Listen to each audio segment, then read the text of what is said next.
Assalamualaikum warahmatullahi wabarakatuh. Kembali lagi dengan saya Murtaji Juliani. Hari ini saya akan membahas kelanjutan dari materi posisi keuangan yang kemarin. Liabilitas lancar atau current liabilities adalah liabilitas yang harus dipenuhi dalam 1 tahun atau satu siklus operasi mana yang lebih lama.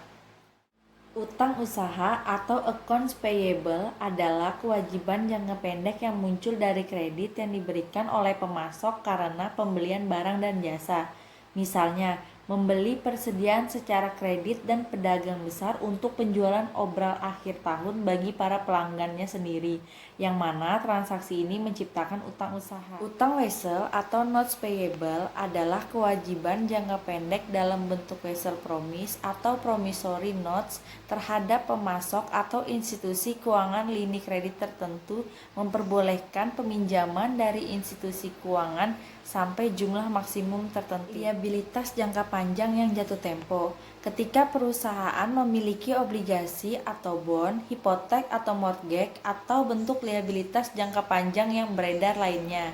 Bagian dari liabilitas pokok yang akan dibayar selama setahun berikutnya diklasifikasikan sebagai liabilitas lancar. Liabilitas akrual, seperti kebanyakan perusahaan besar menggunakan akuntansi berbasis akrual bukannya kas.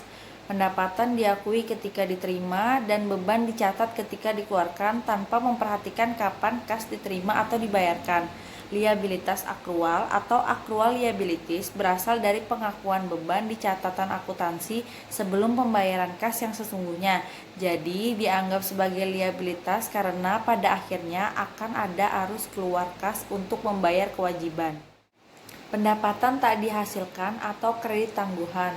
Perusahaan yang dibayar di muka atas jasa atau produknya mencatat liabilitas ketika menerima kasnya. Akun liabilitas ini disebut sebagai pendapatan tak dihasilkan atau kredit tangguhan. Jumlah akun ini akan ditransfer ke akun pendapatan ketika jasa dilakukan atau produk dikirimkan seperti yang disyaratkan oleh konsep akuntansi pemadanan. Kami mencatat cadangan penetapan harga yang meliputi diskon berdasarkan perjanjian kontrak dengan pelanggan ketika pendapatan diakui sebagai pengurang terhadap piutang usaha dan pendapatan bersih. Pajak penghasilan federal tangguhan. Pajak tangguhan adalah hasil dari perbedaan sementara dalam pengakuan pendapatan dan beban untuk penghasilan kena pajak relatif terhadap penghasilan yang dilaporkan. Tujuannya adalah memanfaatkan semua pajak tangguhan yang bersedia untuk mengurangi pembayaran pajak sesungguhnya sambil memperlihatkan jumlah tertinggi yang mungkin penghasilan bersih yang dilaporkan. Liabilitas jangka panjang. Kewajiban dengan jatuh tempo di atas 1 tahun dirancang pada laporan posisi keuangan sebagai liabilitas tak lancar. Kategori ini meliputi kewajiban berupa obligasi, utang wesel jangka panjang, hipotek, kewajiban menurut list, liabilitas pensiun, dan garansi jangka panjang. Kewajiban lease modal. Jenis perjanjian leasing yang umum digunakan adalah lease modal atau capital lease. Lease modal pada hakikatnya adalah membeli bukan menyewa. Modal mempengaruhi laporan posisi keuangan dan laporan laba rugi dan penghasilan komprehensif lain aset dan liabilitas dicatat pada laporan posisi keuangan lease secara dengan nilai saat ini dari pembayaran lease yang dibuat menurut kontrak tersebut. Tunjangan pasca penghentian kerja selain pensiun. Akun liabilitas lain seperti pensiun dan kewajiban tunjangan pasca penggantian kerja dapat muncul pada bagian liabilitas di laporan posisi keuangan.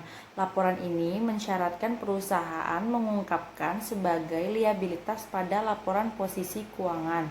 Kewajiban untuk membayar tagihan medis bagi karyawan yang berhasil bekerja dan pasangannya yang menurut metode akuntansi akrual dengan menambahkan tunjangan masa depan yang dijanjikan sebagai bentuk kompensasi tangguhan. Komitmen dan kontingensi. Perusahaan akan membuat daftar akun dengan judul komitmen dan kontingensi pada laporan posisi keuangan.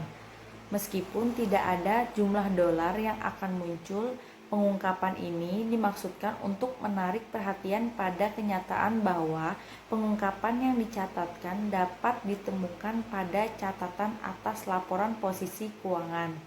Komitmen merujuk pada perjanjian kontrak yang memiliki dampak keuangan signifikan pada perusahaan di masa depan.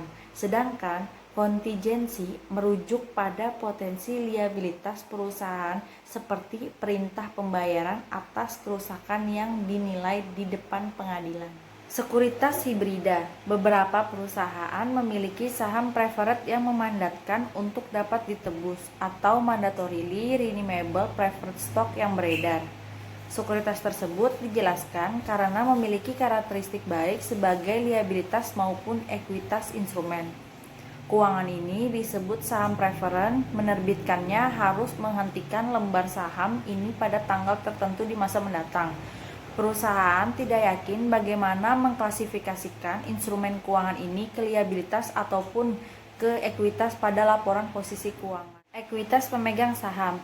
Kepentingan pemilik di perusahaan disajikan pada bagian akhir laporan posisi keuangan ekuitas pemegang saham atau stockholders equity or shareholders equity. Ekuitas pemilik merupakan kepentingan yang tersisa atas aset tetap ada setelah dikurangi liabilitas. Saham biasa atau common stock. Para pemegang saham biasanya tidak menerima pengembalian tetap, tetapi mempunyai hak suara yang sebanding dengan jumlah kepemilikannya. Jumlah yang didaftarkan pada akun saham biasa didasarkan pada nilai pari atau nilai yang dinyatakan ketika saham diterbitkan. Nilai pari atau nilai yang dinyatakan biasanya tidak memuat hubungan dengan nilai pasar sesungguhnya. Model di setor tambahan. Akun ini menunjukkan jumlah yang dengannya harga jual asli lembar saham melebihi nilai pari.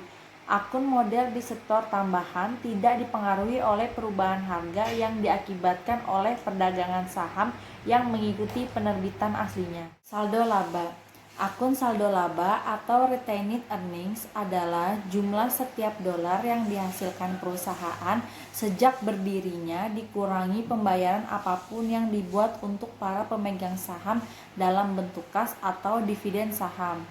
Akun saldo laba merupakan penghubung kunci antara laporan laba rugi dan penghasilan komprehensif lain dan laporan posisi keuangan.